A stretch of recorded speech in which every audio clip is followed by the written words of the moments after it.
This past Wednesday was a day without a woman protest.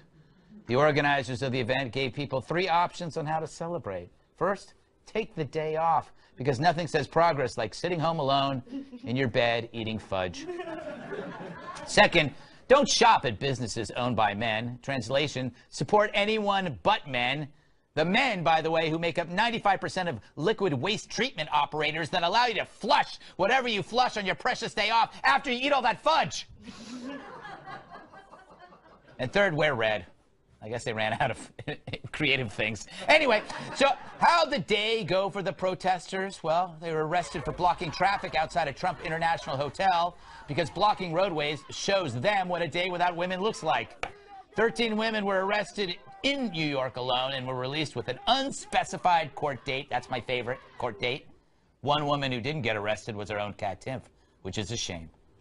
Instead, she showed up for a job, which happens to be annoying people on the street. Let's see what she found out. Day without women, there's rallies all across the country, but I decided to strike the strike, otherwise known as working. All right, let's check it out.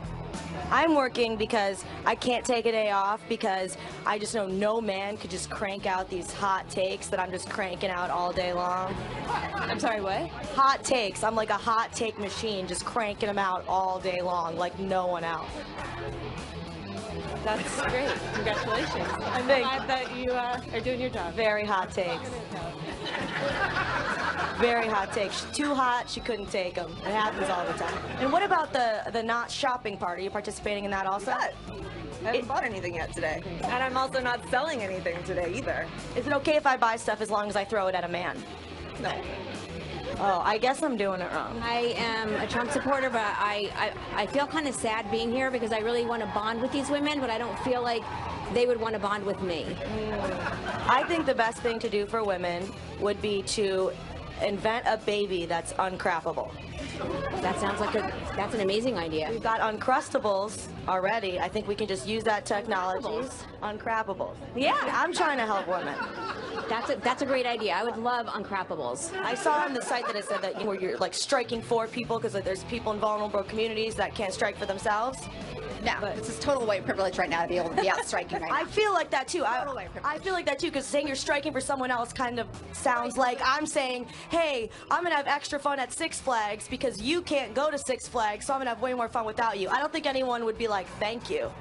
They might be, though. What do you think about you're not taking care of your kids or abstaining from childcare on today? Oh, I think that's actually really sad. I think that, I don't think that's right at all. Yeah. What are you supposed to do, like, if it's your son's birthday? Do you just say sorry and send him to Chuck E. Cheese with some dude? I definitely think that's the selfish decision to do. Yeah, don't send your kids to Chuck E. Cheese with some dude. I'm not a parent, but I feel like that's good advice. What do you think about, some workplace issues? For me, my biggest workplace issue is this guy named Steve Ducey will not stop microwaving fish at the office. I think it's also sexist. It's affecting the woman. The woman's got to clean up the thing. It's affecting you too, as a woman in the workplace. So fish in the microwave is a feminist issue. Yeah, you got to get that stank out. I think that I'm on board. That convinced me.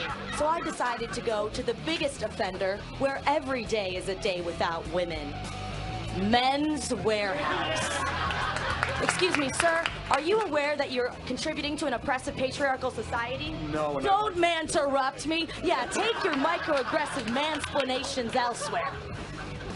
I am going to stay here and protest until it becomes everyone's warehouse.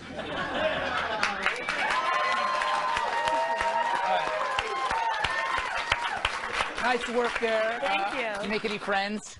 No. That's a shame. Because I could see some potential for some bonding that. Yeah, it wasn't really very fun. There was a lot of yelling. And you can yell in your real life. You can yell at work. Yelling isn't really the way to get through to anybody, though. That's kind of what I found out. Yeah. But, I like softly swearing at people. I was suspicious that a lot of them didn't have jobs to begin with. That's true. How can you take off something you don't have, Kennedy? Ask a nudist.